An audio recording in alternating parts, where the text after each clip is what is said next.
तो आज हम पढ़ेंगे ग्रेविटी। हाँ, वही चैप्टर, वही ग्रेविटी जिसके वजह से तुम और मैं सब के सब धरती पे बोझ बनकर खड़े हैं। वरना भगवान को नहीं, स्पेस को प्यारे हो जाता है, स्पेस में घूमते रहते हैं। ठीक है, तो चलो स्टार्ट करते हैं बिना देर किए। ठीक है, ऑल ओके, सब ठीक है, स्टार्ट करें। तो चलो फिर स्टार्ट करते हैं। हाँ, ग्रेविटी। अब ग्रेविटी का नाम आए, तुम कहाँ जाए, वापस आ जाए। और तुम न्यूटन था ना, हाँ, न्यूटन चाचा को याद ना करो, ऐसा हो सकता है क्या? हैं? जब बेचारे न्यूटन चाचा आराम से बैठे हुए थे, कहाँ? पेड़ के नीचे। कौन से पेड़ के नीचे? एप्पल। वही एप्पल ट्री के नीचे बैठे हुए थे, तब उनके ऊपर एक एप्पल गिरा।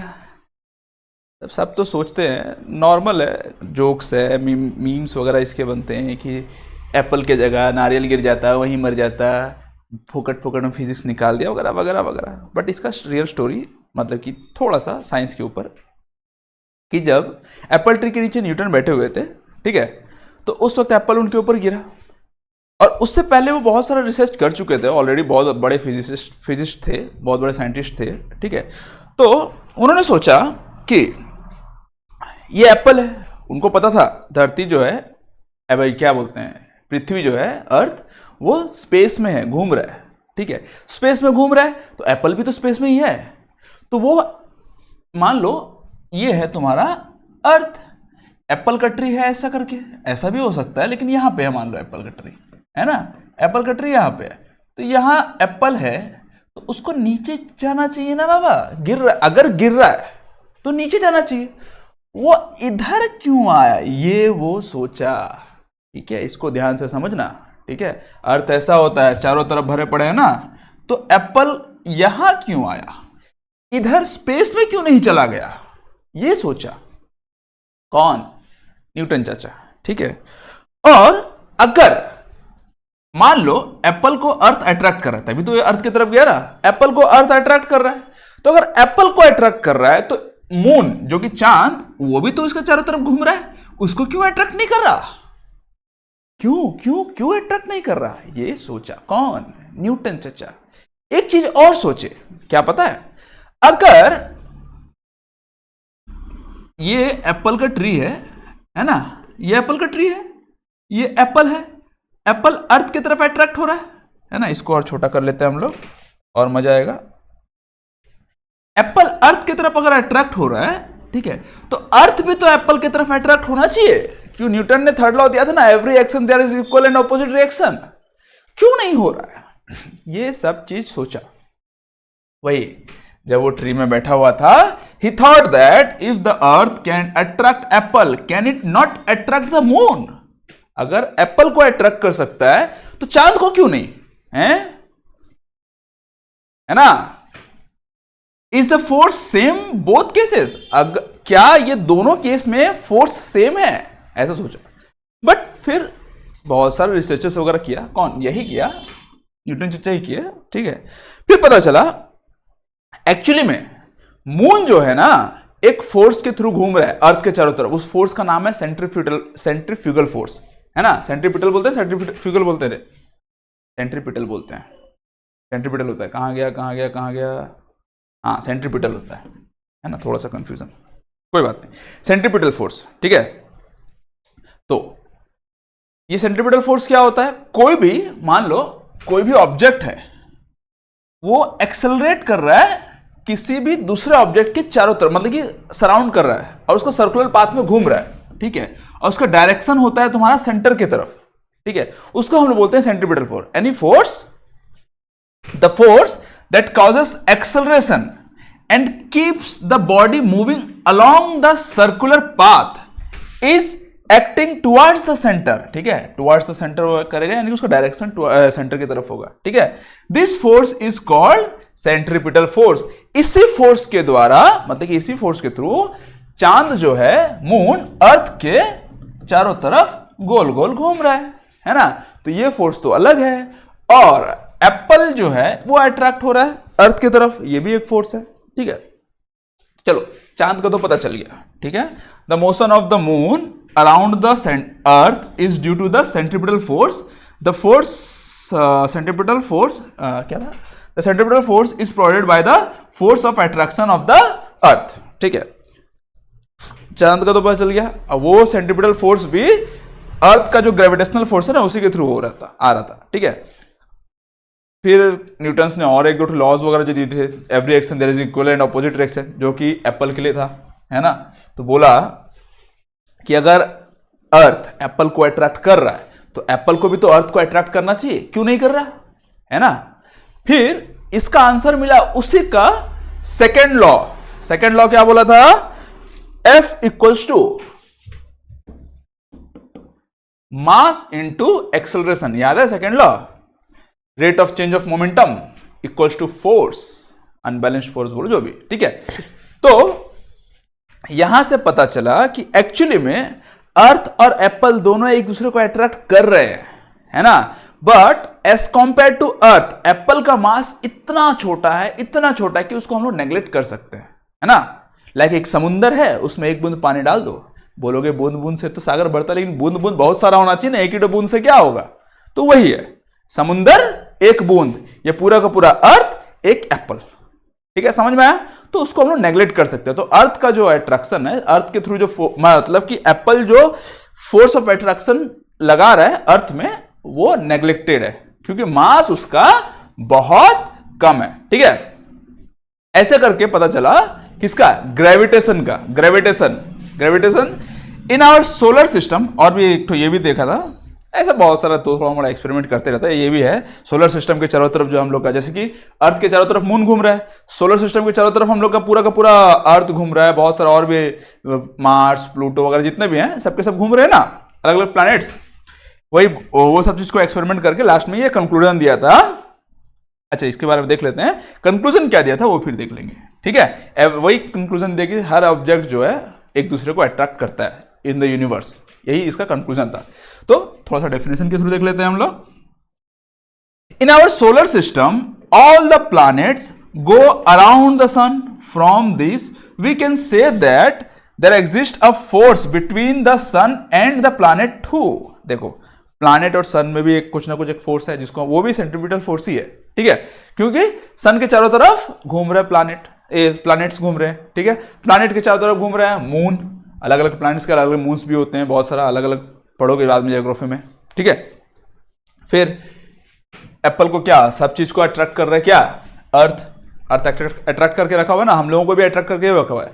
अगर तुम सोच रहे हो कि तुम यहां पे खड़े हो, ये अर्थ है और तुम यहां पे खड़े हो, तो तुम्हारा गलत फैमिली है बेटा, है ना। तुम कौनो गलत फैमिली में हो, फैमिली मतलब गलत फैमिली में हो, है ना, कि तुम यहां पे खड़े हो, तुम यहां पे भी हो सकते हो, है ना,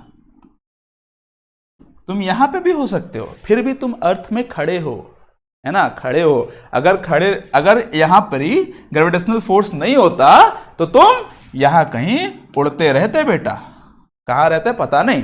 ठीक है, तो अर्थ का ग्रेविटेशन है जिसके वजह से तुम अर्थ के ऊपर खड़े हो या फिर अर्थ से चिपके हुए हो, बोलो, है ना।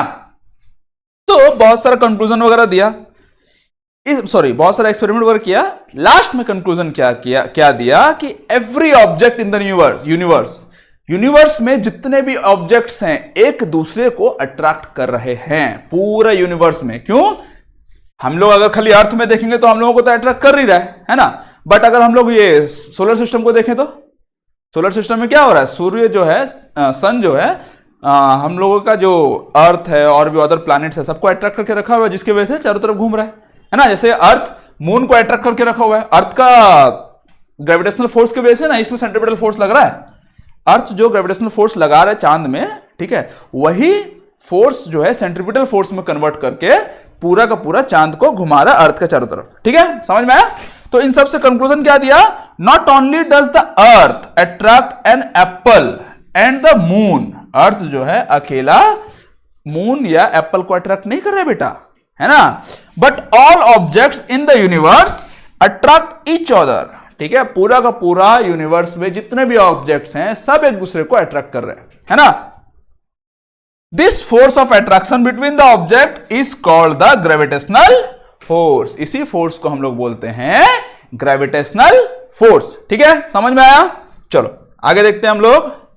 चल बेटा, हाँ, यूनिवर्सल लॉ ऑफ ग्रेविटेशन वही है बाबा, यूनिवर्सल लॉ। यूनिवर्स में हर एक कोई एक दूसरे को अट्रैक्ट कर रहा है वगैरह वगैरह, ठीक है, उसका फॉर्मूला वगैरह दिया है, फिर भी एक बार अच्छे से देख लेते हैं डेफिनेशन के through.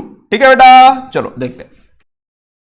Every object in the universe attract every other object with a force which is perpendicular to the product of their masses and inversely proportional to the square of the distance between them. The force is along the line joining the center of two objects. देखो ये दो objects है ना, एक दो। अब इन दोनों objects का सबसे पहला जो अट्रैक्शन है वो फोर्स को हम लोग ले लेते हैं F, ठीक है, और दोनों का मास को ले लिए, एक ठुका बड़ा M एक ठुका छोटा M, है ना, capital letter capital M small m, ठीक है, और दोनों का बीच का डिस्टेंस ले लिया हम लोग D, है ना। अब क्या बोला है, force is directly proportional. Directly proportional होता है ऐसा, ठीक है, force is directly proportional to the product of their masses. Product मतलब मल्टीप्लीकेशन, है ना। पहला का ले लिया हम लोग कैपिटल M, छोटा का ले लिया हम लोग स्मॉल m, है ना। Product of their masses and square of the distance between them inversely proportional to the square of distance, ठीक है, इनवर्सली प्रोपोर्शनल रहेगा और डिस्टेंस का स्क्वायर रहेगा, तो ये हो गया तुम लोगों का डी स्क्वायर, ठीक है। अब कभी भी प्रोपोर्शनलिटी को हटाने के लिए हम लोगों को एक कांस्टेंट मल्टीप्लाई करना पड़ता है ना। तो प्रोपोर्शनलिटी को हटाने के लिए यहां पर हम लोग के जगह में हम लोग जी ले लिए, जी को हम लोग बोलते हैं ग्रेविटेशनल कांस्टेंट। आगे उसके बारे में भी देख लेंगे थोड़ा सा, ठीक है। तो इसका फॉर्मूला हो गया m बाय डी स्क्वायर। ये आ गया तुम्हारा फॉर्मूला, ठीक है, समझ में आया। चलो आगे बढ़ते हैं नेक्स्ट। अब इसका डेरिवेशन देख लेते हैं थोड़ा सा, ठीक है। Let two objects A and B of masses M and capital M small lie at a distance of D from each other. अभी जो थोड़ा देर पहले हम लोगों ने देखा, दो बॉल्स हैं, इनके मासेस क्या हैं, ये मान लो है छोटा m, ये है बड़ा m, ठीक है। दोनों के बीच का डिस्टेंस क्या है, d, है ना। और उनमें ये है a पकड़ लो, अच्छा a b, इसको बड़ा m ले लेते हैं यार, ये a है, ये छोटा m हो गया, ये b है ना। a b है, मासेस m है, उन दोनों के बीच का फोर्स कितना है, फोर्स मान लो लग रहा है F, है ना। According to the universal law of gravitation, the force between two objects directly proportional to the product of their masses.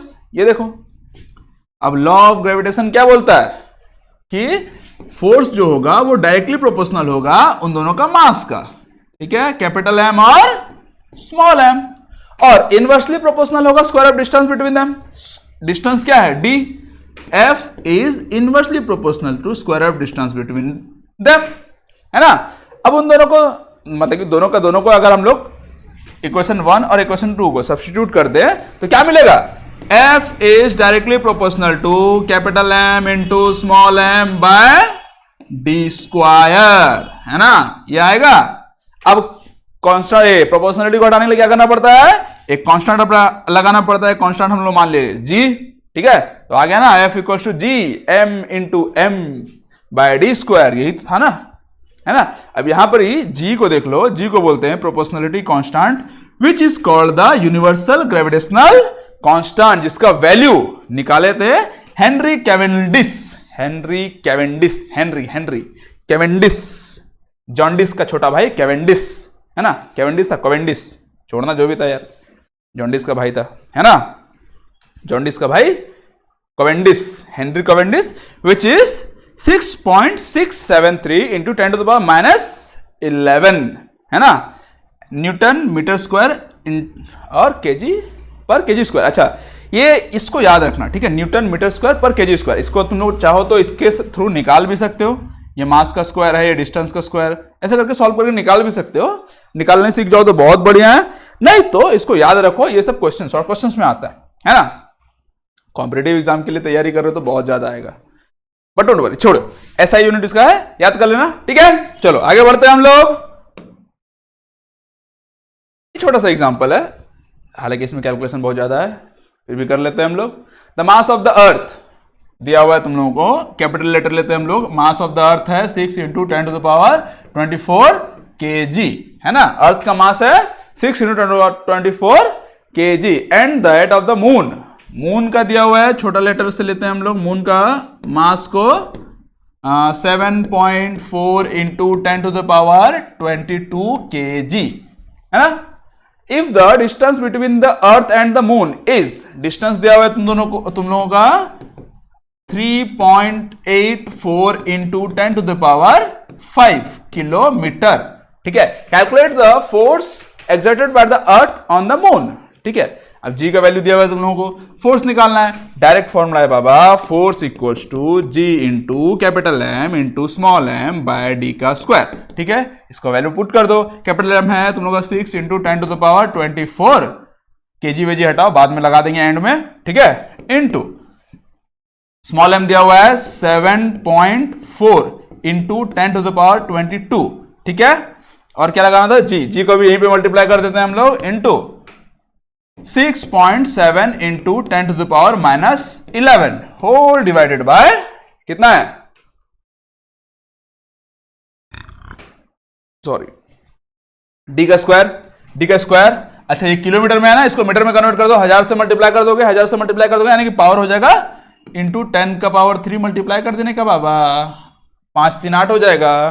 तो इसको हम लोग लिख देते हैं 3.8 इंटू, अच्छा 84 है ना, 84 इंटू 10⁸, फिर इंटू 3.84 इंटू 10⁸, ठीक है। ये समझ में आ गया। स्क्वायर है, स्क्वायर लगेगा, डी स्क्वायर लगेगा ना, तो मैं डायरेक्ट अप्लाई कर दिया हूं इसमें, डी स्क्वायर यानी कि डी इंटू डी, ठीक है।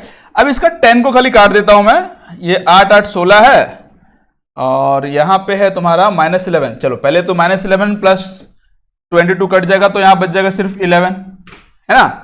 अब यहां 8 8 16 है, 16 में से 24 में से 16 गया, तुम्हारा बच जाएगा 8 8 और 11 कितना हो गया, 19, है ना। ये आ जाएगा तुम लोगों का 10⁻19, ठीक है। अब उसके बाद बच गया 6 × 7.4 × 6.7 डिवाइडेड बाय 3.84 डिवाइडेड बाय 3.84। अच्छा टोटल सॉल्व करोगे तो तुम लोगों का वैल्यू आना चाहिए 2.02 × 10⁻20 न्यूटन, ठीक है।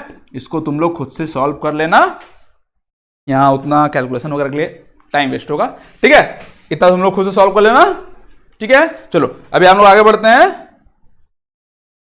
Importance of the universal law of gravitation. अच्छा यूनिवर्सल लॉ ऑफ ग्रेविटेशन का इंपॉर्टेंस तो यार किसको नहीं पता, क्या नहीं है, उसके बिना तो कुछ भी नहीं है, है ना। हर चीज उसी पर टिका हुआ है। फिर भी थोड़ा थोड़ा सा देख लो। The universal law of gravitation successfully explain the several phenomena, बहुत सारा फेनोमेना को वो एक्सप्लेन किया सक्सेसफुली, है ना। क्या क्या, the force that binds us to the earth, जो फोर्स हम लोगों को पकड़ के रखा है अर्थ में, है ना। दूसरा the motion of the moon around the earth, moon जो है अर्थ के चारों तरफ कैसे घूम रहा है वो किया था। The motion of the planets around the sun, जो प्लैनेट जो है सन के चारों तरफ घूम रहा है उसको भी यही एक्सप्लेन किया था, कौन, gravitation, universal law of gravitation. The tides due to the moon and sun, tides वगैरह आता है ना, सुनामी वोनामी जो आता है वो सब कैसे आता है, वही ग्रेविटेशन बताया था। ये सब चीज मून के थ्रू भी आता है और सन के थ्रू भी आता है, ठीक है। चलो अब फ्री फॉल क्या होता है बाबा, फ्री फायर तो सुने ही होगे। फ्री फायर बच्चे लोग खेलते हैं, नहीं खेलना चाहिए, छोड़ो कोई बात नहीं, खेल लो यार अभी टाइम है। तो फ्री फॉल क्या होता है, फ्री का गिर रहा है, फोकट में गिर रहा है, वही है ना। देखो नॉर्मली मैं इसको ऐसे छोड़ दूंगा, गिरेगा, वो एक फ्री फॉल ही है ना। अब फ्री फॉल को साइंटिफिकली कैसे हम लोग एक्सप्लेन करते हैं वो थोड़ा सा देख लेते हैं हम लोग। The earth attract object towards it due to the gravitational force, whenever objects fall towards the earth under this force alone we say that the object are in free fall। Simple सी बात है, हम लोग कुछ भी ऐसे छोड़ रहे हैं, ठीक है। देख बाबा मैं तुमको पहले बोला मैं अर्थ में यहां पे नहीं हूं, मैं हूं कहां पे, मैं मान लो यहां पे हूं अर्थ का, है ना, मैं यहां पे हूं। अगर मैं यहां से कोई ऑब्जेक्ट को छोड़ रहा हूं तो वो नीचे गिरना चाहिए ना, नहीं गिर रहा, कहां जा रहा है, अर्थ के पास जा रहा है ना, अर्थ अट्रैक्ट कर रहा है ना उसको। तो मैं जब कुछ छोड़ रहा हूं तो अर्थ ना उसको अट्रैक्ट कर ले रहा है ना। जब अट्रैक्ट कर ले रहा है तो कैसे अट्रैक्ट कर रहा है, ये बोला है यहां पे, the earth attract objects towards it due to the gravitational force. क्यों अट्रैक्ट कर रहा है, क्योंकि ग्रेविटेशन जो है एक फोर्स है जो फोर्स अप्लाई कर रहा है, जिसको फोर्स को हम लोग बोलते हैं ग्रेविटेशनल फोर्स। उस फोर्स के थ्रू इसको अट्रैक्ट कर रहा है। तो उस अट्रैक्शन को, मतलब कि जब वो अट्रैक्ट करता है, whenever object falls towards the earth under this force alone we say that the object are in free fall. अकेला यही फोर्स लगना चाहिए, ठीक है, कोई दूसरा फोर्स नहीं लगना चाहिए। मान लो कुछ है, मैं पूरा जोर से खींच दे रहा हूं, मैं भी एक तो फोर्स लगा दिया ना, तो वो फ्री फॉल नहीं कहलाएगा बाबू, ठीक है। अकेला सिर्फ और सिर्फ इसी में लगना चाहिए, क्या ग्रेविटेशनल फोर्स ही उसमें लगना चाहिए, कोई एक्स्ट्रा फोर्स नहीं लगना चाहिए। छोड़ दो, गिर रहा है, सिर्फ और सिर्फ ग्रेविटेशनल फोर्स लग रहा है, वो फ्री फॉल है। समझ में आया? चलो, while falling there is no change in the direction of the motion but change in the magnitude of the velocity due to the earth gravitational force। Simple सी बात है।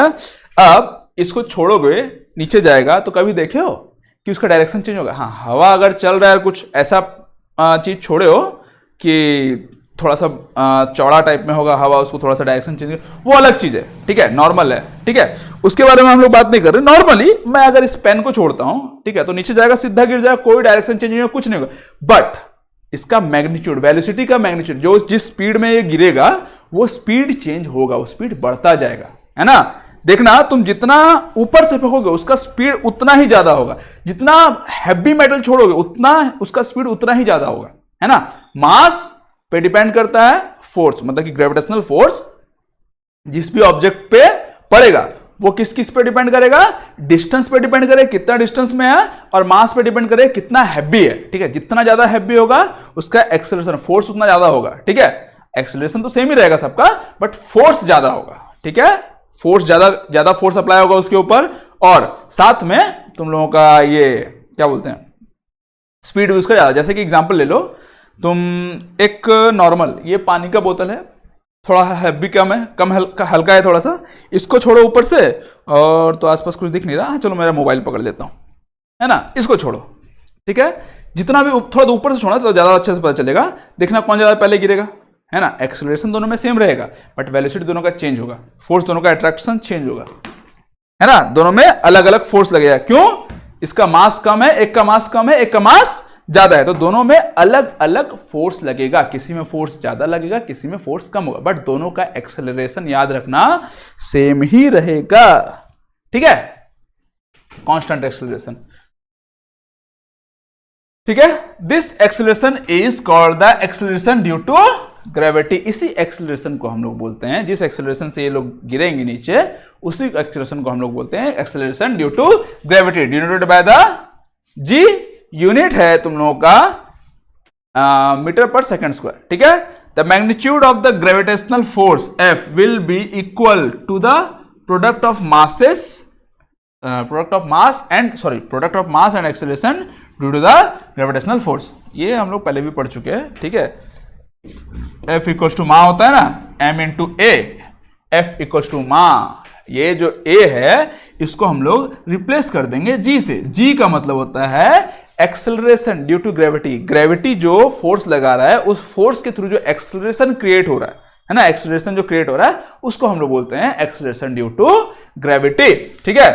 फ्रॉम इक्वेशन 3 एंड 4, ठीक है, हम लोग लिख सकते हैं। इक्वेशन 3 हम लोग पहले से देखे थे ना, क्या था इक्वेशन 3, क्या था यार, क्या था, देख लेते हैं इक्वेशन 3 में क्या लिखा हुआ था। ए चल रहे बाबा, कितना हैंग होगा, चल ज्यादा ही चलेगा क्या, हाँ ये रहा। अच्छा, ग्रेविटेशनल फोर्स का था F equal to G M into m by d square था।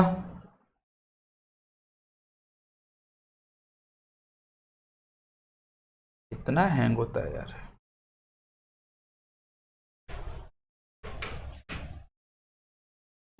F equal to G M into m by d square, है ना। अब फोर्स की जगह में हम लोग mg लिख सकते हैं, है ना। देखो ये लिख दिया ना, फोर्स की जगह में mg, है ना।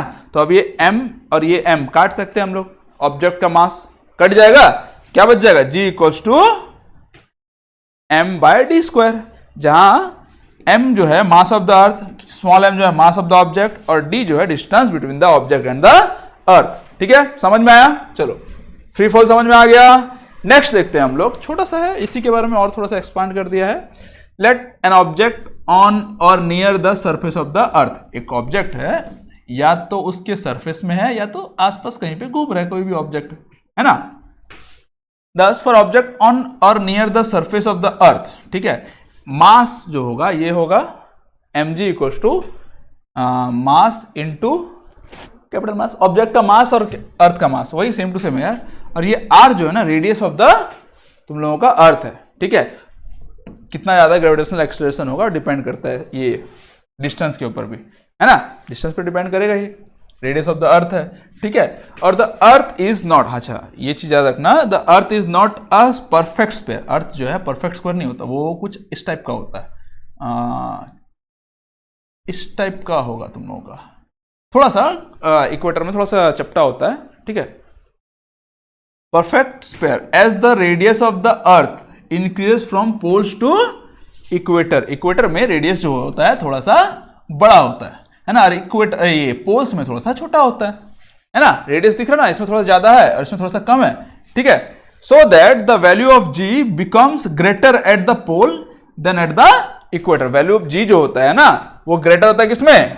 पोल में। पोल में थोड़ा सा ज्यादा होता है। ठीक है, क्योंकि डिस्टेंस ज्यादा हो जा रहा है ना, सेंटर हम लोग का सेंटर जो ग्रेविटेशनल फोर्स लगा रहा है कहाँ, सेंटर, पूरा इसका सेंटर से लगा रहा है, तो यहां से देखो डिस्टेंस थोड़ा ज्यादा हो जा रहा है, इक्वेटर में डिस्टेंस ज्यादा हो जा रहा है, पोल में डिस्टेंस थोड़ा सा कम हो रहा है ना, चपटा है क्योंकि वो इक्वेटर की तरफ थोड़ा चपटा है, वो पोल में डिस्टेंस कम हो रहा है, इसीलिए वहां पे फोर्स थोड़ा सा ज्यादा लग रहा है, एक्सेलरेशन थोड़ा सा ज्यादा हो जाएगा।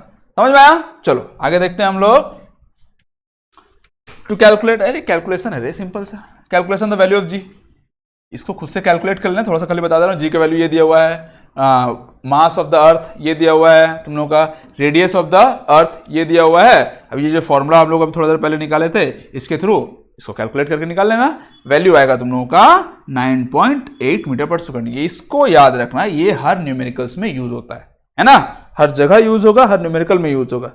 Thus, the value of the acceleration due to gravity of the Earth equals to g equals to 9.8 metre per second square.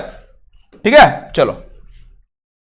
Motion of objects under the influence of gravitational force of the अर्थ, कुछ नहीं बाबा, object का जो motion होगा acceleration जी के through depend करता है। As g is constant near the earth in all equation of the motion, a can be replaced by जी।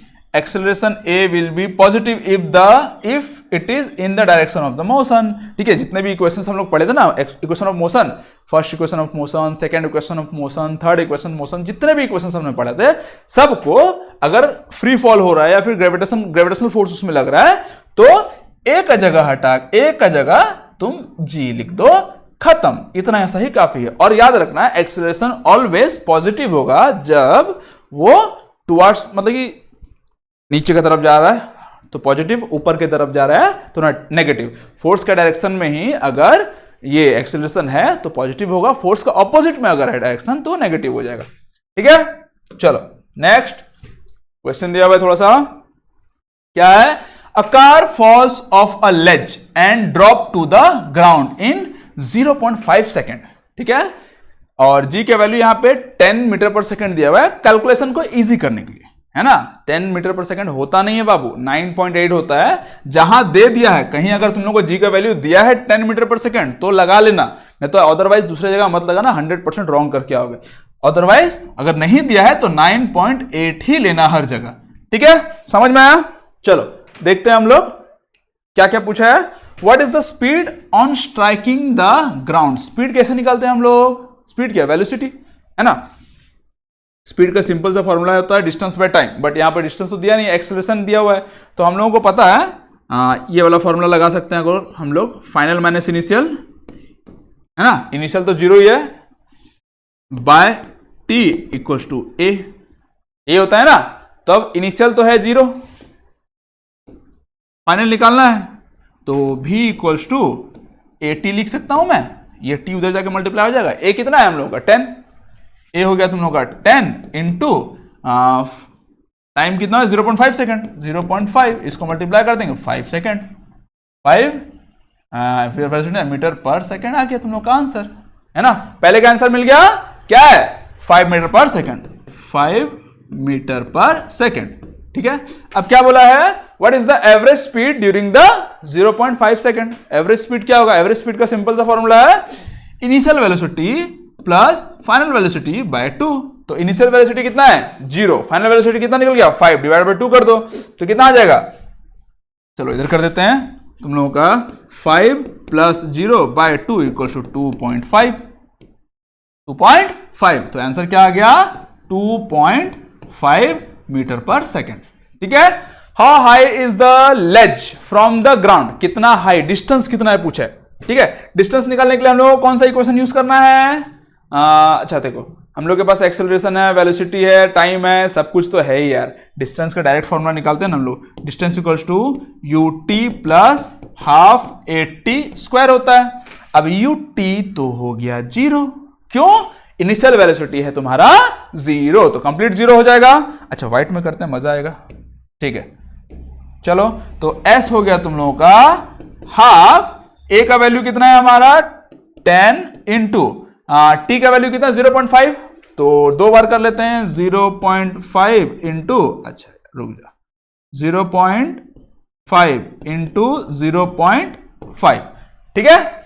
अब इसको कैलकुलेट कर लो कितना आ जाएगा, तो 10 को इधर से मल्टीप्लाई कर लेंगे तो 5 आ जाएगा, 5 इंटू 5 125 हो जाएगा, 1/2, अरे डायरेक्ट तो इसका 25 का स्क्वायर हो जाएगा, ये 5 का स्क्वायर इंटू स्क्वायर 5 का क्यूब हो जाएगा, तो इसको हम लोग डायरेक्ट कर सकते हैं, ये हो जाएगा 0.25 इंटू ये हो जाएगा 5, 25 का स्क्वायर हो जाता है 125, तो 0.125 इज योर आंसर, है ना।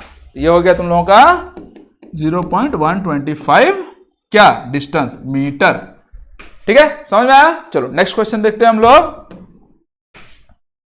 N object is throw vertically upward and rises to a height of 10 metre, ठीक है। एक ऑब्जेक्ट को ऊपर फेंका गया, ठीक है, 10 मीटर डिस्टेंस तक गया। Calculate the velocity with which the object was thrown upward. Initial velocity क्या है पूछा है, ठीक है, फाइनल वेलोसिटी तो 0 ही होगा ना, 10 मीटर तक पहुंच गया तो खत्म हो गया, उसके बाद वो नीचे आएगा, ठीक है। The time taken by the object to reach the highest point, time कितना लगा इसमें पहुंचने में। तो अभी हम लोगों के पास क्या क्या है, देखो सबसे पहले तो हम लोगों के पास डिस्टेंस है, डिस्टेंस दिया हुआ है 10 मीटर, और तो कुछ दिया नहीं है। अब हम लोगों को ग्रेविटेशनल एक्सेलरेशन का वैल्यू पता है 9.8 मीटर पर सेकेंड स्क्वायर होता है ना। अब निकालने बोला है वेलोसिटी, तो वेलोसिटी निकालने के लिए हम लोग क्या करना पड़ेगा, कौन सा इक्वेशन यूज करेंगे हम लोग, एक्सेलरेशन है, डिस्टेंस है, डिस्टेंस में अगर हम लोग 2as equals to v square minus u square use कर सकते हैं, है ना। तो फाइनल वेलोसिटी तो हम लोग का 0 है, इनिशियल वेलोसिटी दिया हुआ हम लोगों का, अरे वही तो निकालना है बाबा, है ना। इनिशियल वेलोसिटी हम लोगों को निकालना है, ठीक है। और एक्सेलरेशन याद रखना यहां पे अपवर्ड है ना, ऑपोजिट डायरेक्शन में है, तो ये हो जाएगा ग्रेविटी का एक्सेलरेशन हम लोग नेगेटिव में लेंगे, ठीक है। तो स्टार्ट करते हैं, 2as यानी कि 2gs हम लोग लिख सकते हैं इसमें, तो 2 into minus 9.8 into acceleration distance है तुम लोगों का 10 equals to minus u square, ठीक है। तो ये हो जाएगा तुम लोगों का 10 को अगर इसमें मल्टीप्लाई करें 9.8 पूरा हो जाएगा, और 98 इंटू 2 हो जाएगा 196, नेगेटिव में रहेगा, माइनस यू स्क्वायर भी नेगेटिव में, नेगेटिव नेगेटिव कट गया, यू स्क्वायर इक्वल्स टू अगर 196 है ना, तो यू कितना हो जाएगा, यू हो जाएगा root over of 196 equals to 14। क्या था ये, कौन सा क्या निकाल रहे थे हम लोग, वेलोसिटी मीटर पर सेकंड, वेलोसिटी निकल गया, क्या निकला हम लोग को, इनिशियल वेलोसिटी निकला, है ना, 14 मीटर पर second. The time taken by the object to reach the highest point, time कितना लगेगा इसमें, देखो velocity, initial velocity, final velocity हम लोग को पता है। टाइम के लिए हम लोग सिंपल सा यूज करते हैं, time equals to final minus initial by acceleration, ठीक है, सिंपल सा फॉर्मूला है। इक्वेशन 1 जो फर्स्ट इक्वेशन ऑफ मोशन जो है, ठीक है। वेलोसिटी कितना है हम लोगों का, फाइनल वेलोसिटी तो 0 ही है, माइनस इनिशियल वेलोसिटी हम लोग का निकल गया 14, एक्सेलरेशन है 9.8, टाइम निकल जाएगा भाई, क्यों नहीं निकलेगा। t इक्वल्स टू माइनस, अच्छा एक्सेलरेशन नेगेटिव में, ठीक है, माइनस माइनस कटेगा, तो 14/9.8, माइनस माइनस कट चुका है तो मैं डायरेक्ट काट देता हूं इसको, ठीक है। अब 14, 14 सत्ते होता है, 7 बार में आता है ये 98, तो इसको हम लोग काट के लिख सकते हैं 1/0.7। अब इसको सॉल्व करने के बाद, इसको सॉल्व करने का सिंपल सा, इसको 10 कर दो, इसको 7 कर दो, 7 एकम 7 बार में, एक बार में आएगा, बचेगा 3, 30, 1.7 चौक 28, फिर बचेगा 20, 7 दूने 14, 7 21, दूने हो जाएगा, 7 दूने 14, 1.42 या 43 जैसे से आएगा, वही आता है ना, 7 एकम 7, 3 आ जाएगा 30, 7 चौक 28, 4 बार में आ गया, 2 बचेगा 20 आ गया, 20, 7 दूने 14, कुछ गलत कर रहा हूं क्या?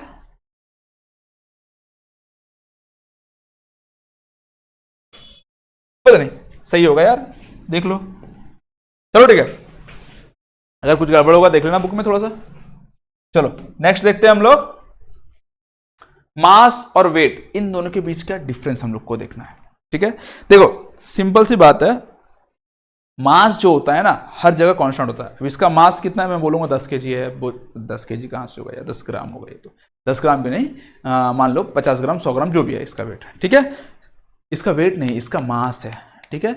इसको मैं कहीं भी ले जाऊं, प्लैनेट में ले जाऊं, कोई दूसरा प्लैनेट में ले जाऊं, मून में ले जाऊं, कहीं भी ले जाऊं, इसका मास 10 ग्राम या 20, मान लो इसका मास है 100 ग्राम, ठीक है। तो यहाँ पे अर्थ में 100 ग्राम है इसका मास, मैं चांद में ले जाऊं, मैं प्लैनेट कोई दूसरा प्लैनेट में ले जाऊं, मैं स्पेस में जाऊं, कहीं भी इसका मास हमेशा 100 ग्राम ही होगा, बट इसका वेट जो है वो अलग होता है। वेट किसको बोलते हैं? वेट वो एक फोर्स है जिस फोर्स से ना अर्थ ना हम लोगों को अट्रैक्ट कर रहा है, हम लोगों को हर ऑब्जेक्ट को अट्रैक्ट कर रहा है, उसको हम लोग बोलते हैं वेट, ठीक है। The force attracted by the earth is called weight, ठीक है, वेट है। तो वो वेट जो है अलग अलग जगहों पे अलग अलग होगा, जैसे कि ग्रेविटेशनल फोर्स जो लगा रहा है अर्थ, ठीक है, वो अलग फोर्स लगाता है, मून में अलग फोर्स होगा, स्पेस में अलग फोर्स होगा, दूसरे प्लैनेट में अलग फोर्स होगा, अलग अलग प्लैनेट में अलग अलग ग्रेविटेशनल फोर्स रहता है, उसका ग्रेविटी का अलग अलग फोर्स रहता है ना। तो वैसे वेट चेंज हो सकता है but mass can never be change, याद रखना, ठीक है। वेट क्या है? Weight is equivalent to force, equivalent क्या, फोर्स ही है लेकिन अलग फोर्स है, जैसे कि ग्रेविटेशनल फोर्स है यहाँ का, दूसरा फोर्स है वहां का, अलग अलग टाइप का फोर्स भी होता है, आगे हम लोग देखेंगे और भी, ठीक है।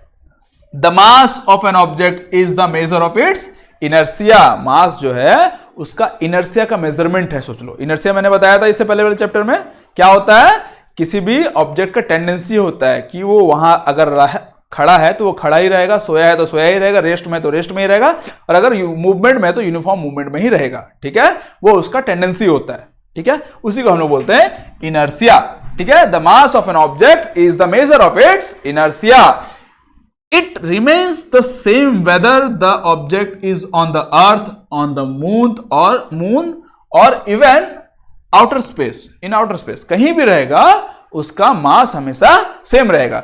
Thus the mass of an object is constant and does not change from place to place, ठीक है। इसीलिए मास जो है हमेशा कांस्टेंट रहता है, वो कभी भी प्लेस से प्लेस टू प्लेस में चेंज नहीं होता, कोई दूसरा प्लेस में जाएगा तो चेंज नहीं होगा, वो फिक्स्ड रहता है, ठीक है। समझ में आया मास क्या होता है?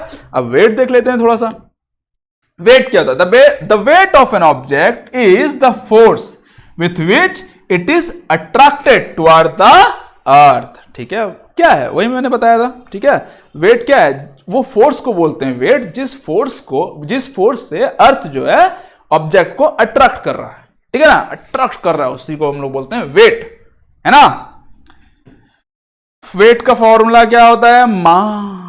Force equals to mass into acceleration, but अगर वेट के केस में आ गया तो ग्रेविटेशनल एक्सेलरेशन लग जाएगा, इसीलिए F equals to mass into gravitational acceleration, mg। Weight क्या होता है? The force of attraction of the earth on an object is known as the weight, of the object denoted by W, W बेटा that is W बेटा equals to mg, है ना। SI unit क्या होगा, वही न्यूटन चचा का, Newton लगा दो। It has both magnitude and direction, obviously magnitude direction दोनों होता है, वेक्टर क्वांटिटी होता है, ठीक है। चलो नेक्स्ट देखते हैं हम लोग। The weight of an object is directly proportional to the mass, ठीक है। किसी भी ऑब्जेक्ट का वेट कितना होगा वो डिपेंड करेगा उसके मास पे। एक्सेलरेशन पे कोई टेंशन नहीं बाबा, एक्सेलरेशन फिक्स रहेगा उसका 9.8 रहेगा, ठीक है। The weight of an object depends on its location because g depends on location. हाँ, दो चीज पे याद रखना, वेट जो है दो चीज पे डिपेंड करेगा। किस पे, पहला मास पे, दूसरा लोकेशन पे, किस लोकेशन पे है। हाँ, अर्थ का कोई भी लोकेशन चल जाओ सब जगह वेट सेम रहेगा, लेकिन अर्थ के बाहर अगर चले जाते हो तो वेट चेंज हो जाएगा, है ना। ऐसा मत बोलना कि मैं तो जहाँ पटना में था या फिर मैं बिहार में था, मेरा वेट उतना था, मैं चला गया कहीं भी चला गया यार, दूसरा जगह मुंबई चला गया, गोवा चला गया, वहां पे मेरा वेट सेम ही था, आप गलत बोल दिए, है ना। अर्थ के बाहर जाओगे तब होगा बेटा चेंज, ऐसे नहीं, ठीक है। एग्जाम्पल देख लो। The weight of an object on the moon is the force with which the moon attract the object. Weight of the object, earth में जो है, अर्थ किस फोर्स से अट्रैक्ट करता है उसी को बोलेंगे। मून में जाओगे तो मून किस फोर्स से अट्रैक्ट करता है उसको बोलेंगे, इसलिए दोनों का अलग अलग रहेगा। The mass of moon is less than that of the earth, due to this the moon exert lesser force of attraction. Mass जो है, अर्थ का जो मास है मून से बहुत ज्यादा है बेटा, है ना, बहुत ज्यादा है। आगे देखेंगे कितना ज्यादा है, डोंट वरी। इसीलिए मून जो फोर्स लगाता है ना, अट्रैक्शन फोर्स लगाता है दूसरे ऑब्जेक्ट पे, मास से वो बहुत कम होता है, ठीक है। मून के पास कम फोर्स ऑफ अट्रैक्शन है। मून में देखना तुम लोग उछलते हो ना, क्यों, वहां पे तुम्हारा वेट कम हो जाता है। तुम तो नहीं उछले हो, लेकिन साइंटिस्ट लोग, मतलब कि एस्ट्रोनॉट्स गए हो, देखोगे तुम वीडियो वगैरह देखोगे एस्ट्रोनॉट का, देखना मून में वो लोग उछलते हैं, क्यों, वहां पे उनका वेट कम रहता है। यहाँ पे अगर हम लोग हैं 70 kg तो वहां पे हो जाएंगे 22-6 कर देना, ठीक है। आगे देखेंगे उसके बारे में भी। चलो, comparison between an objects weight on earth and on moon, earth में और मून में। इसमें ज्यादा कुछ टेंशन लेने का जरूरत नहीं है, सेम टू सेम फॉर्मूला वगैरह डाल दिया है, इसमें डाल सकते हो आराम से, फिर भी थोड़ा सा बता दे रहा हूं मैं। Let mass of an object be m, object का मास को m ले लो, weight of the moon, moon का वेट ले लो Wm, और तुम लोगों का मास ऑफ मून, अच्छा sorry, weight of an let it's weight on moon, अच्छा ऑब्जेक्ट का वेट है Wm, ठीक है। मून में ऑब्जेक्ट का वेट है Wm और मून का खुद का वेट है m, मास है उसका, और रेडियस ऑफ द मून इतना है, ठीक है। By applying the universal law of gravitation the weight of the object on the moon will be, देखो वेट ऑफ द ऑब्जेक्ट, ठीक है, ऐसे करेंगे। ग्रेविटेशनल कांस्टेंट सब में सेम रहेगा। मून का मास ले लेंगे यहां पे, चांद का मास कितना है, और तुम लोगों का ऑब्जेक्ट का मास ले लेंगे यहां पे, और रेडियस ऑफ द मून यहां पे ले लेंगे, ठीक है। अब वैसे ही weight of the object on earth, earth में भी देख लेंगे सेम टू सेम, ठीक है। ये हो गया तुम लोगों का wait of the object in earth, gravitational constant सब में सेम रहेगा। m जो है ये है तुम लोगों का अर्थ का वेट रहेगा, ठीक है। ऑब्जेक्ट का मास तो दोनों में सेम ही रहेगा। अर्थ का वेट देखो, ये मून का वेट है, ये अर्थ का वेट है ना, सॉरी वेट बोल रहा हूं, मास, ये मून का मास है, ये अर्थ का मास है। और radius of the earth, radius of the अर्थ, जहां जहां नीचे में m लगा हुआ है वो मून का है, रेडियस बोलो या मास बोलो, जो भी है मून का है, ठीक है। चलो अब इसको सॉल्व करेंगे।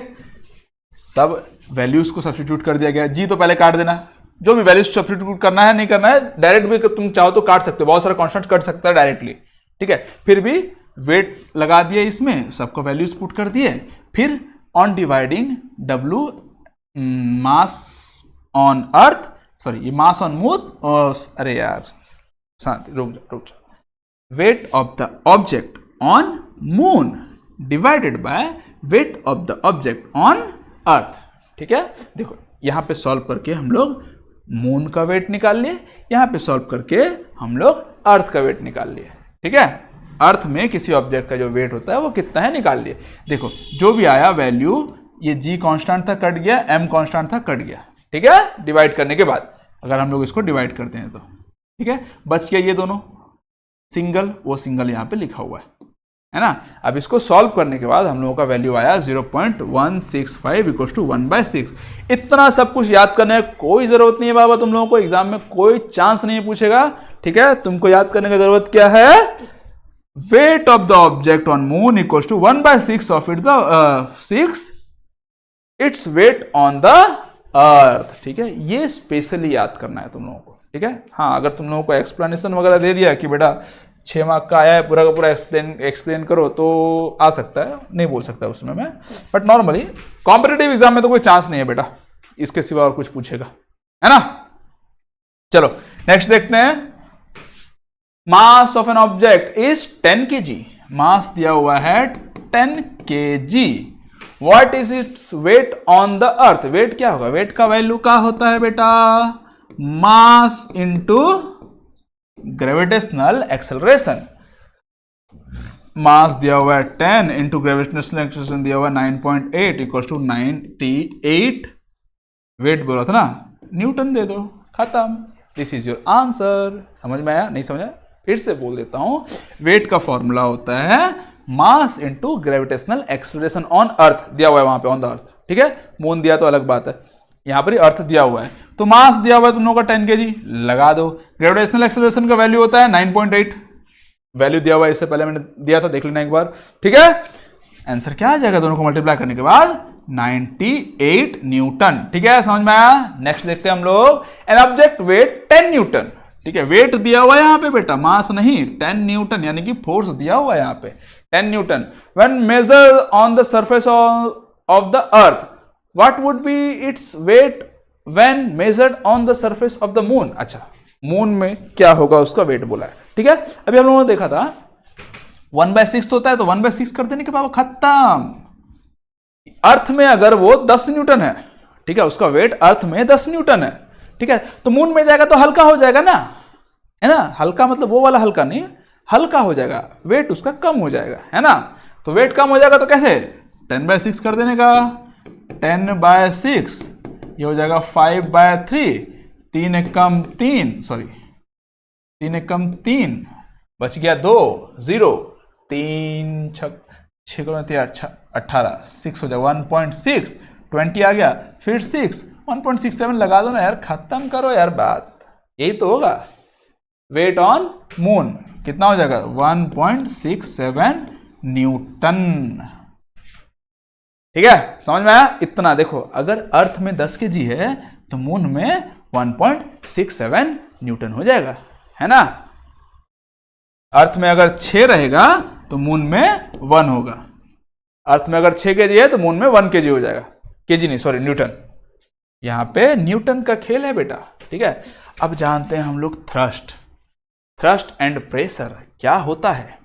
Thrust is like a force, thrust भी एक टाइप का फोर्स है, बट वो फोर्स जो कि परपेंडिकुलरली लग रहा है ना। अभी तक हम लोग वेट देख रहे थे, वेट क्या डाउनवर्ड लग रहा था, है ना। वेट क्या अर्थ का डाउनवर्ड लग रहा था, बट थ्रस्ट जो है वही फोर्स ही है। फोर्स एक टाइप का फोर्स है, ठीक है। वेट एक टाइप का फोर्स है जो कि अर्थ में डाउनवर्ड लग रहा था। थ्रस्ट भी एक टाइप का फोर्स है जो कि परपेंडिकुलरली लगेगा, डाउनवर्ड भी लग सकता है, अपवर्ड भी लग सकता है, ठीक है, लेकिन परपेंडिकुलरली लगेगा, याद रखना, ठीक है। बोला है the force acting on an object perpendicularly to the surface is called thrust. Perpendicularly लगेगा सरफेस में, वो याद रखना, वो अपवर्ड भी हो सकता है, वो डाउनवर्ड भी हो सकता है, कुछ भी हो सकता है। बट वेट बोलेगा तो सिर्फ और सिर्फ डाउनवर्ड ही होता है, वेट अपवर्ड नहीं होगा, है ना, वो नेगेटिव हो जाएगा, फिर अलग हो जाएगा, ठीक है। तो समझ में आया क्या होता है, the force acting on an object perpendicular to the surface is called thrust. The effect of thrust depends on the area on which it acts. Effect मतलब सिंपल सी बात, प्रेशर बोल रहा है वो, ठीक है। प्रेशर जो है एरिया पे डिपेंड करता है, जितना ज्यादा एरिया होगा प्रेशर उतना कम हो जाता है, वैसे ही थ्रस्ट का इफेक्ट भी उतना कम हो जाएगा, ठीक है। जैसे कि उसका एग्जांपल वगैरह दे दिया, the effect of thrust on sand is larger while standing, ठीक है। अब देखो एरिया जितना मैंने बताया, जितना ज्यादा एरिया हो जाएगा उसका प्रेशर यानी कि फोर्स, प्रेशर उतना कम हो जाएगा, थ्रस्ट का इफेक्ट उतना कम हो जाएगा, ठीक है। अब मैं खड़ा हूं एक बालू में, है ना, बालू में खड़ा हूं तो ऑब्वियसली मेरा प्रेशर ज्यादा होगा, थ्रस्ट का इफेक्ट ज्यादा होगा और मैं अंदर घुसता जाऊंगा।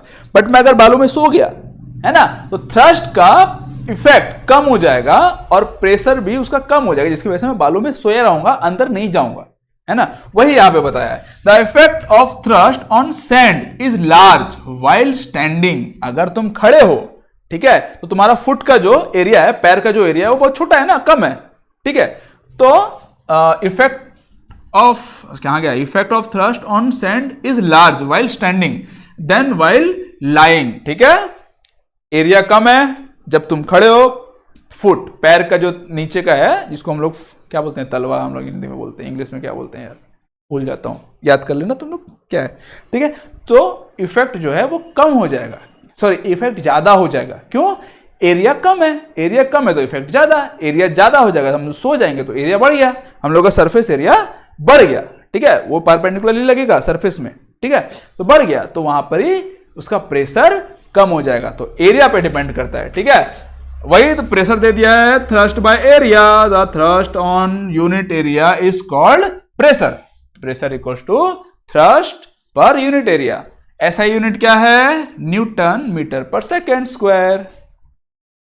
The honour of scientist Blaise Pascal, the SI unit of pressure is called the pascal, denoted by P। वो साइंटिस्ट का क्या बोलते हैं, ऑनर्स में दे दिया गया था, ब्लेस पास्कल, उसके बारे में कुछ रिसर्च करके निकाले थे, इसीलिए उसका यूनिट का नाम दे दिया पास्कल। तो SI यूनिट ऑफ प्रेशर याद रखना पास्कल, पास्कल चर्चा निकाले, इसके लिए उसका नाम pascal. The same force acting on a smaller area exert a larger pressure and the smaller pressure on a larger area। भाई खत्म करो यार, वही सेम चीज बोला है, ठीक है।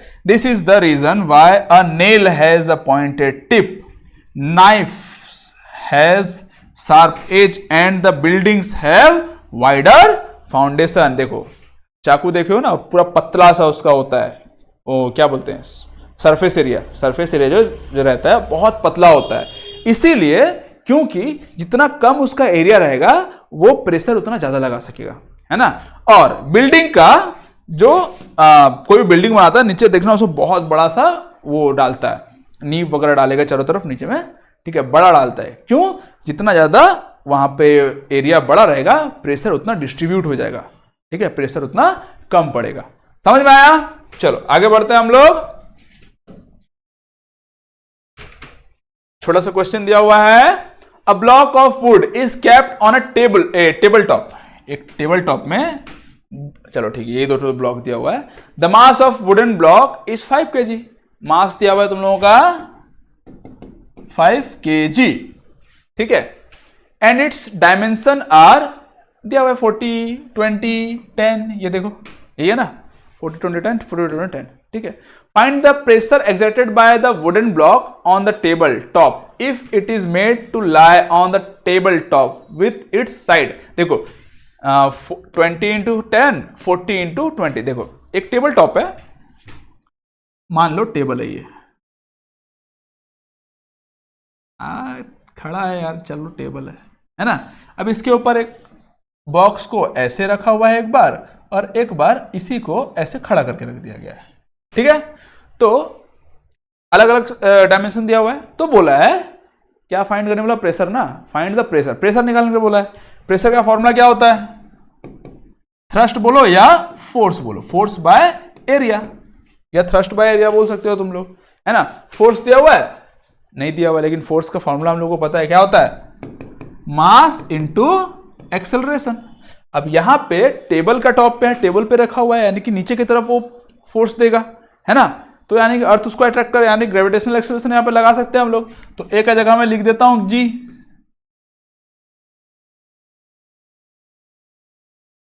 क्या हो गया मुन्ना? रुक जाओ, छोटा सा, आजा, आ गया, है ना, ठीक है। चलो तो यहां पे मास इंटू ग्रेविटेशनल एक्सेलरेशन लिख सकता हूं, तो मैं डायरेक्ट लिखता हूं, प्रेशर जो आएगा तुम लोगों का mg/a, सॉरी ये वाला ये नहीं डालते हैं हम लोग, एरिया डालते हैं, है ना, एरिया। ये फॉर्मूला यूज होगा और दोनों का दोनों सॉल्व हो जाएगा। ठीक है, तो पहला वाला सॉल्व करते हैं हम लोग। पहला वाला सॉल्व करने के लिए हम लोग का मास कितना है 5 kg इंटू ग्रेविटेशनल एक्सेलरेशन कितना है 9.8 डिवाइडेड बाय एरिया कितना हो जाएगा। अब देखो ये सेंटीमीटर में है और हम लोग ऑलवेज एसआई यूनिट में सॉल्व करते हैं। ठीक है, अलग अलग केसेस आएगा वो बाद में देखेंगे, लेकिन यहाँ पे हम लोग एसआई यूनिट में सॉल्व करेंगे। तो यहाँ पर सबसे पहले हम लोग देखते हैं पहला वाला क्या बोला 20 इंटू 10। ठीक है, तो ये हो जाएगा तुम लोगों का 0.2 इंटू 0.1 तो 0.02 हो जाएगा। एरिया हो जाएगा 0.02। अब इसको जब सॉल्व करोगे तो आ जाएगा तुम लोगों का, अच्छा इसको मैं 2 ले लेता हूँ, 50 इंटू 98 बाय 2 कर सकते हैं हम लोग इसको, ऑब्वियसली कर सकते हैं यार। क्यों, देखो एक पॉइंट इधर में शिफ्ट कर दिया, एक पॉइंट इधर शिफ्ट कर दिया और 2 पॉइंट इधर शिफ्ट कर दिया, दोनों शिफ्ट कर सकते हैं हम लोग। शिफ्टिंग पता है आप लोगों को, पता ही होगा यार, छोड़ो उतना क्या छोटा छोटा बताता हूँ।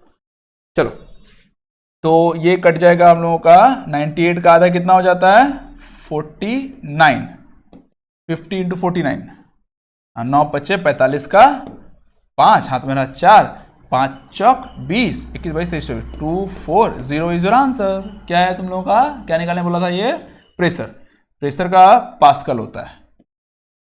ठीक है, पास्कल, प्रेशर का यूनिट पास्कल। ठीक है, ये निकल गया पहला वाला। अब दूसरा वाला भी निकाल लेते हैं हम लोग। दूसरा वाला का क्या होगा, सेम टू सेम है, बाकी 9.8, बस एरिया चेंज हो जाएगा। एरिया यहाँ पे है 40, यहाँ पर ही 0.4 दूने 8 हो जाएगा, है ना, तो ये हो जाएगा 0.08, है ना। अब सेम टू सेम है पूरा का पूरा, तो हम लोग क्या करते हैं,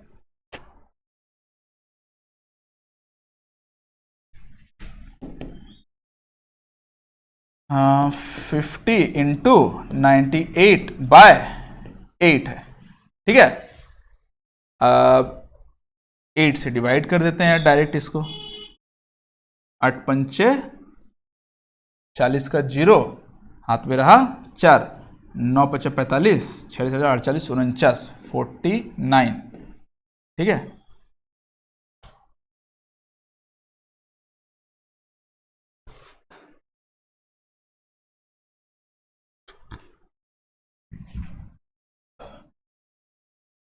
आठ छः 48, 48, 6 बार में जाएगा 48, 10, एक बार में जाएगा ये हो जाएगा 8, 20, 2 बार में जाएगा 8 दूने 16, बच गया 4, पॉइंट हो जाएगा 40, 5 बार में जाएगा। ठीक है, दूसरे वाले का आंसर आ गया तुम लोगों का 612.5। तो आंसर हम लोग कहाँ लिख देते हैं, यहाँ लिख देते हैं। चलो अलग कलर से लिखेंगे, कौन सा कलर ले लें, अबे आजा, ग्रीन ले लेते हैं। पहले वाले का आंसर क्या आया था 2450 पास्कल। ठीक है, और दूसरे वाले का आंसर क्या आया था 612.5 पास्कल। ठीक है, समझ में आया, दूसरे वाले का एरिया बढ़ गया तो उसका प्रेशर कम हो गया, सॉरी फोर्स कम हो गया।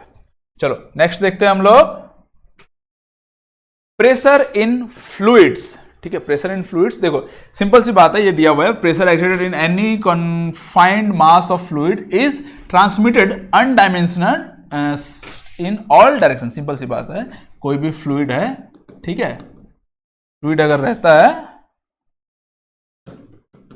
ठीक है, किसी भी कंटेनर में, उसका जो प्रेशर है ना वो सब जगह चारों तरफ एक समान रहता है, कहीं कम कहीं बेसी, वो कोई भेदभाव नहीं करता, वही बताया। ठीक है, अब उसके बारे में बायोंसी फोर्स बहुत इंपॉर्टेंट है। ठीक है, अब क्या होता है देखो, the upward force exerted by the water on the bottle is known as upthrust और buoyant force। buoyant force बोलते हैं इसको। ठीक है, इसका प्रोनाउंसिएशन में थोड़ा सा कंफ्यूजन है, आप लोग क्या बोलते हो देख लेना, मैं इसको बोलता हूं buoyant force, buoyant force, buoyant force।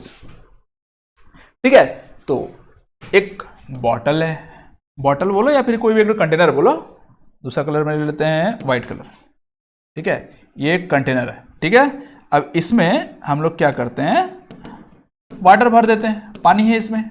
अब पानी है तो इसमें कोई एक ऑब्जेक्ट भी डाल दो, है ना। अब ऑब्जेक्ट जो है इसमें ऊपर फ्लोट कर रहा है, फ्लोट कर रहा है, क्यों फ्लोट कर रहा है? नीचे से ना एक प्रेशर दिया जा रहा है, ठीक है, एक फोर्स दिया जा रहा है, प्रेशर नहीं फोर्स बोल सकते, फोर्स है, उस फोर्स का नाम है बुओयंट फोर्स, जिसको हम लोग अपथ्रस्ट और बुओयंट फोर्स बोलते हैं, ठीक है। All object experience a force of buoyancy when they are immersed in a fluid, the magnitude of this buoyant force depends on the density of the fluid. देखो कोई भी ऑब्जेक्ट है, अगर तुम लोग उसको फ्लूइड में डालोगे तो एनी हाउ वो एक फोर्स एक्सर्ट करेगा, मतलब एक फोर्स उसमें लगेगा, जिसको हम लोग बोलते हैं बुओयंट फोर्स, ठीक है। जरूरी नहीं है कि वो ऊपर तैर रहा है तो ही उसमें फोर्स लगेगा, वो नीचे जाएगा तो भी उसमें फोर्स लगेगा ही लगेगा, ठीक है।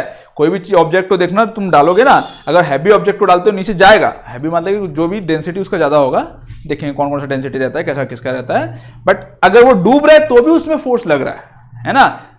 नॉर्मल अगर हवा में जाएगा तो बहुत स्पीड से जाएगा, पानी में जाएगा थोड़ा सा कम हो जाएगा, स्पीड उसका कम हो जाता है। पानी में डालो या फिर किसी दूसरा फ्लूइड में डालो, किसी में भी डालो, ठीक है। तो याद रखना एक फोर्स उसमें लगे, जिसको हम लोग बोलते हैं बुओयंट फोर्स। अपथ्रस्ट ऊपर की तरफ लग रहा है, देखो ऐसा, ये है और ये है, दोनों में बुओयंट फोर्स लगा है, ये डूब गया तो भी इसमें लगा है, ये ऊपर है तो भी उसमें लगा है, बट इसमें बुओयंट फोर्स दोनों में सेम है, बट डेंसिटी के ऊपर डिपेंड करता है। देखो कैसे होता है, देखो The density of a substance is defined as the mass per unit volume, ठीक है। डेंसिटी का फॉर्मूला होता है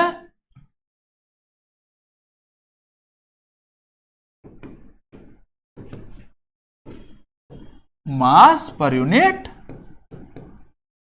वॉल्यूम, ठीक है, डेंसिटी का फॉर्मूला है। अरे यार कहां जा रहा है,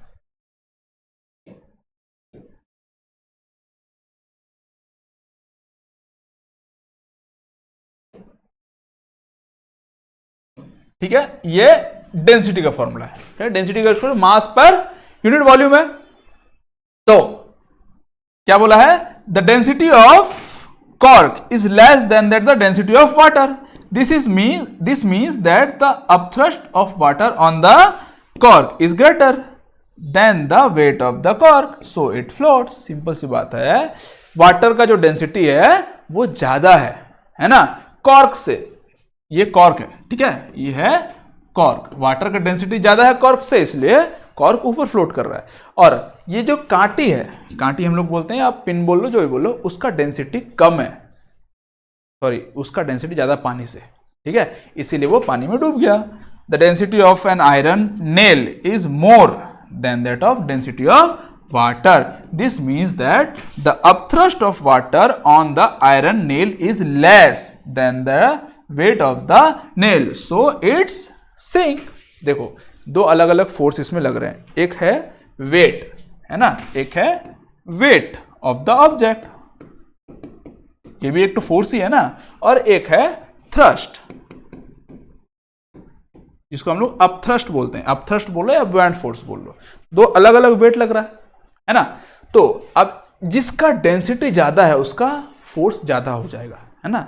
अगर मान लो इसका डेंसिटी ज्यादा है, यानी कि मास ज्यादा है, वॉल्यूम पे भी डिपेंड करता है, जिसका डेंसिटी ज्यादा है वो डूब जाएगा, है ना। अगर पानी से ज्यादा डेंसिटी है तो वो डूबेगा क्योंकि उसका वेट ज्यादा हो जाएगा अपथ्रस्ट से, ठीक है। यहां पे अपथ्रस्ट हम लोग थ्रस्ट का मान लो, अरे छोड़ो यार, अपथ्रस्ट जो है ज्यादा है किससे, वेट से, किसके केस में, इसके केस में, है ना, इसीलिए वो उसको ऊपर लेके जा रहा है। ज्यादा कंफ्यूजन मत हो, सिंपल सी बात है, जिसका डेंसिटी ज्यादा है पानी से वो डूब जाएगा, जिसका डेंसिटी कम है पानी से वो ऊपर तैरेगा, खत्म, है ना। Therefore objects of density less than that of liquid float on the liquid, the object of density greater than that of liquid sink in the liquid, जो कि मैंने बोला, इतना सही याद रखना और कुछ नहीं, खत्म, ठीक है। आर्चिमेडिस प्रिंसिपल, ये बढ़िया आदमी था बाबा, ये बहुत सारा प्रिंसिपल निकाला, ठीक है, जो भी निकाला अभी हम लोग देखेंगे आर्चिमेडिस के बारे में, ठीक है। देखो एक स्प्रिंग लो, यहां पे मैंने रस्सी लिया हुआ है, स्टिंग, तुम्हारे एनसीईआरटी में स्टिंग बोला है, रस्सी बोलो, स्प्रिंग लो, ज्यादा अच्छे से समझ में आओ। स्प्रिंग समझते हो ना, ऐसा रहता है, ये ऐसा ऐसा ऐसा ऐसा ऐसा ऐसा ऐसा ऐसा ऐसा करके यहाँ पे एक ऑब्जेक्ट रखा हुआ है, है ना। ये स्प्रिंग लोगे ना तो ज्यादा अच्छे से समझ पाओगे। जब एक स्प्रिंग में कोई ऑब्जेक्ट तुम लोग लटका के रखे हो तो स्प्रिंग ऑब्वियसली लंबा होगा, है ना, लंबा होगा। जब तुम लोग उसको पानी में डालोगे ना, पानी के अंदर अगर डालते हो तो देखना वो स्प्रिंग छोटा हो जाएगा। थोड़ा पानी के अंदर स्प्रिंग नहीं जा रहा, पानी के अंदर ऑब्जेक्ट जा रहा है। जैसे ही ऑब्जेक्ट जा रहा है तो स्प्रिंग थोड़ा थोड़ा सा कम जाए। क्यों? क्योंकि ऑब्जेक्ट का वेट जो है ना पानी के अंदर कम होता जा रहा है। ठीक है, ये देखो ये ऑब्जेक्ट है ना, इसको अगर मान लो मैं ऐसा करके एक स्प्रिंग, ये स्प्रिंग के थ्रू ये ऑब्जेक्ट लगा हुआ है। ठीक है, तो ये स्प्रिंग जो है ना छोटा होता जाएगा, जैसे जैसे पानी में वो डूबते जाएगा वैसे वैसे छोटा हो जाएगा। एंड में जब ये पूरा का पूरा नीचे आ जाएगा ऑब्जेक्ट, तब बस बोलेगा बस और इससे ज्यादा छोटा मैं नहीं हो सकता, खत्म हो जाएगा। ठीक है, तो इसी के बारे में हमारे आर्किमिडीज जो है उन्होंने कुछ स्टेटमेंट्स वगैरह दिए हैं, उसके बारे में हम लोग आज जानेंगे। ठीक है, the elongation produced in the string और the spring balance is due to the weight of the stone. Weight of the stone के ऊपर से बैलेंस होता है। Since the extension decreases once the stone is lowered in the water. जब वो जो stone है या फिर जो भी ऑब्जेक्ट है पूरा नीचे चला जाएगा, अब वो एक्सटेंशन खत्म, अब और एक्सटेंशन नहीं होगा। It means that some force acts on the stone is upward direction। ठीक है, कोई एक तो फोर्स ऊपर में लग रहा है। As a result, the net force on the string decreases and hence the elongation also decreases। ठीक है, फाइनली जब ये थोड़ा थोड़ा डिक्रीज हो रहा था, जब नीचे आते आते आते जब फाइनली जब नीचे में टच हो गया तब डिक्रीज बंद हो गया, मतलब कि स्प्रिंग का डिक्रीज होना वो बंद हो गया। तब क्या लगा कि कोई ना कोई एक फोर्स लग रहा था, पहले कोई एक फोर्स लग रहा था जो कि ऑब्जेक्ट को ऊपर ठेल रहा था, जिसकी वजह से स्प्रिंग जो है वो ज्यादा एलोंगेशन, मतलब कि जो एलोंगेशन का जो डिक्रीज हो रहा था वो हो रहा था। कोई फोर्स उसको ठेल रहा था जिसकी वजह से स्प्रिंग का एलोंगेशन डिक्रीज हो रहा था। फाइनली वो नीचे टच हो गया तो डिक्रीज होना बंद हो गया। ठीक है, तो ऐसे पता चला कोई एक तो फोर्स लग रहा है उस ऑब्जेक्ट में।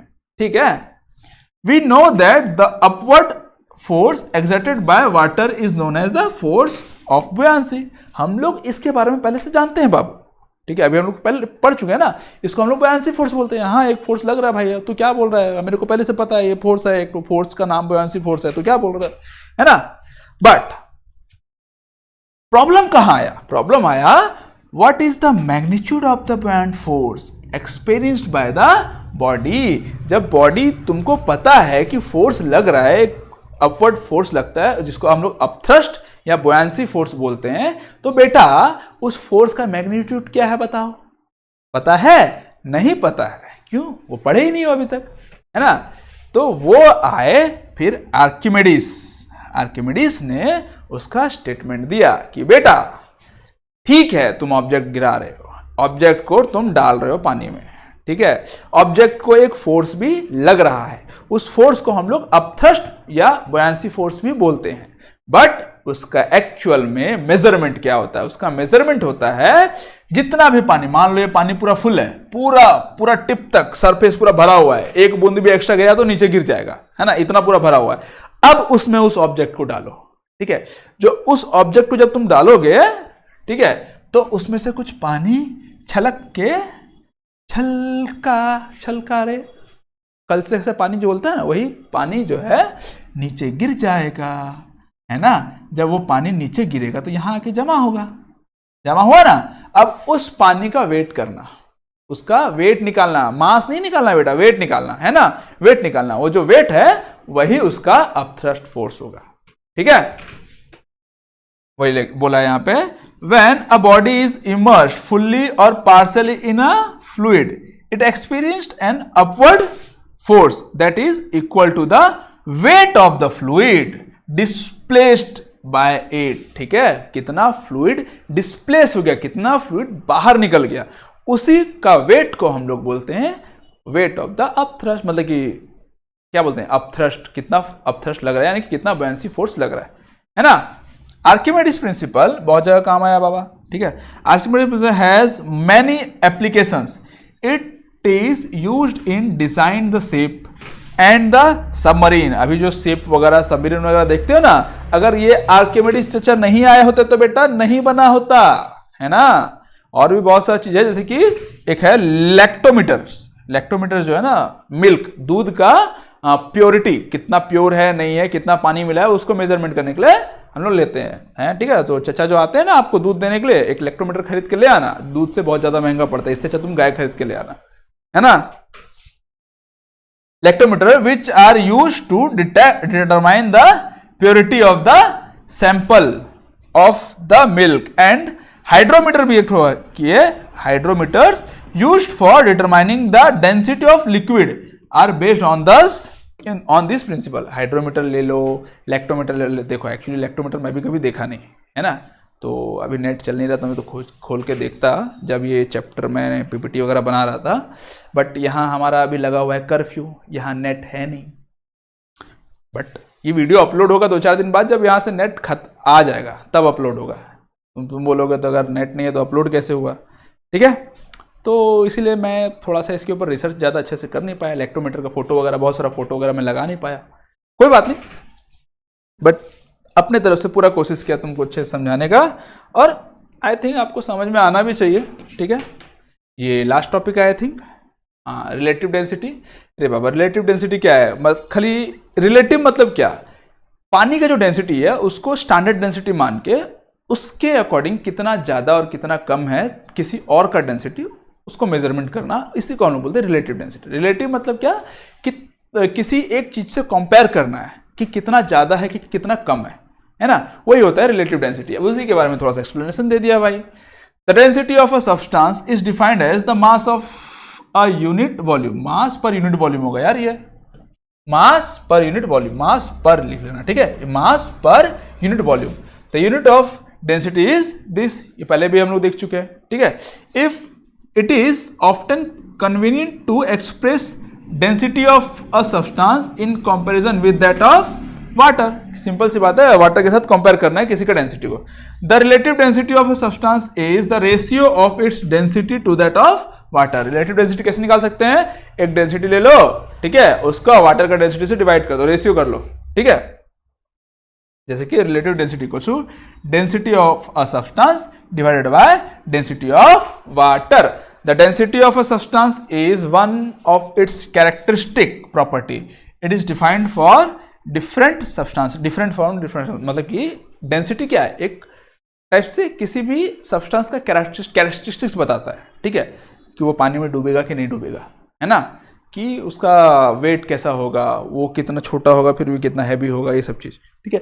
देखो कुछ कुछ रहते हैं बहुत छोटे से होते हैं, बट बहुत हैवी होते हैं, उसका डेंसिटी बहुत ज़्यादा है, ठीक है। कुछ होते हैं बड़े से होंगे बट भी उनका वेट बहुत कम, उसका डेंसिटी बहुत कम है, ठीक है। वॉल्यूम याद रखना, वॉल्यूम जितना ज़्यादा होगा डेंसिटी उतना कम होगा, ठीक है। मान लो एक इतना छोटा सा बॉल है बट हैवी लोहे का है, इसका डेंसिटी बहुत ज़्यादा है, क्यों? इसका वॉल्यूम कम है और इसका मास ज्यादा है, तो जितना ज्यादा मास उतना ज्यादा डेंसिटी। देखो डेंसिटी क्या होता है? मास बाय वॉल्यूम, तो इससे सिंपल से बात चल रहा है, मास ज्यादा है यानी कि उसका डेंसिटी ज्यादा है, वॉल्यूम ज्यादा है तो डेंसिटी कम है, ठीक है। इनवर्सली प्रोपोर्शनल बोल सकते हो, समझ में आया? तो एग्जांपल दिया हुआ है, density of gold equal to 19300 kilometre per metre cube, while density of water is 100 kg per meter cube. Since the relative density is a ratio of similar quantities, it has no unit. अच्छा कुछ नहीं यार, इसका unit कुछ नहीं है, relative density का unit कुछ नहीं बोला है ना। तो समझ में आया इतना? खत्म करें इसको, चलो आगे बढ़ते हैं हम लोग। छोटा सा क्वेश्चन दिया हुआ है, रिलेटिव डेंसिटी ऑफ सिल्वर दिया हुआ है तुम लोगों का 10.8, द डेंसिटी ऑफ वाटर दिया हुआ है तुम लोगों का 10 का क्यूब, और what is the density of silver in SI unit. Simple सी बात है, सिल्वर का डेंसिटी कितना होगा? फॉर्मूला दिया हुआ है ना, relative density equals to density of the substance by density of the water. सब ठीक है? अच्छा इसका यूनिट नहीं लिखा हुआ यार, यूनिट क्या था इसका? छोड़ो, नॉर्मल यूनिट मान लेते हैं। तुमने इसका निकाल लेना, चलो इसका तुम लोग खुद से निकाल लेना, यूनिट एक बार देख लेना, ठीक है। तो डेंसिटी क्या हो जाएगा? 10.8 इंटू 10 का क्यूब। अगर नॉर्मल ऐसा यूनिट में ही है ये, तो ये हो जाएगा 10, 8, 2 और 0 मल्टीप्लाई हो जाएगा, ये है ना, ये हो जाएगा डेंसिटी केजी मीटर क्यूब में यूनिवर्सल लगा सकते हो, केजी पर मीटर क्यूब बोल सकते हो, ठीक है। हाँ तो वो आज ज़्यादा क्वेश्चन ला नहीं पाया क्योंकि यहाँ पे कर्फ्यू लगा हुआ है और नेट बंद है बाबा यहाँ पे, तो नेट तो है नहीं, इसीलिए किसी तरह थोड़ा मोड़ा क्वेश्चन लाया। What is the name of the force that causes objects to fall towards the earth surface? कौन सा फोर्स होता है उसको हम लोग बोलते हैं ग्रेविटेशनल फोर्स, जिसको ग्रेविटी बोलते हैं। What is the name of the force that keeps the planet in orbit around the sun? वो हम लोग बोल सकते हैं अराउंड है, सेंट्रीपिटल फोर्स भी बोल सकते हैं, बट ग्रेविटेशनल फोर्स जो उन लोग को अट्रैक्ट करके रखता है वही ग्रेविटेशनल फोर्स ही लगा के सेंट्रीपिटल फोर्स लगाता है, सेंट्रीपिटल फोर्स लिख देना और क्या। What is the name of the law that describes the relationship between the gravitational force and the measure and distance between the two objects? क्या बोला? What is the name of the law that describes the relationship between the gravitational force and the masses? अच्छा, ये होगा Newton's law of gravitation. First second thought तो बोल ही नहीं सकते यार, है ना। ग्रेविटेशनल फोर्स तो ग्रेविटेशन में लगेगा ही ना। चलो, What is the name of the force that causes objects to float in water? कौन सा फोर्स था? वो था buoyancy force, buoyant force, है ना। नेक्स्ट, खत्म हो गया यार, ज्यादा लाया नहीं मैं, सॉरी। चलो ठीक है, जितना हो सके कोशिश किया आपको अच्छे से समझाने का, आशा है कि आपको अच्छे समझ में आया हो, ठीक है। फिर मिलते हैं नेक्स्ट वीडियो में, धन्यवाद।